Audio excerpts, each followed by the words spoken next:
Your kingdom come, your will be done on earth as it is in heaven. Sometimes we get heaven wrong. If you've been around the church long enough, we can tend to communicate that heaven is some far off place or an after-death destination. But heaven in first century Jewish eyes was not necessarily that. Heaven was God's space. Heaven was simply God's space, where God's will was perfectly done. In the biblical story, heaven and earth were tied. Sin comes into the world and heaven and earth split.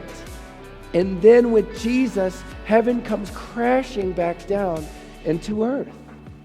And then when we invite Jesus into our lives, heaven comes crashing into our lives. Heaven is God's space. And so Jesus is teaching us to pray, God, may the space where your will is done perfectly come crashing into earth. If Jesus' people were to pray like this, I think it would begin to shape us.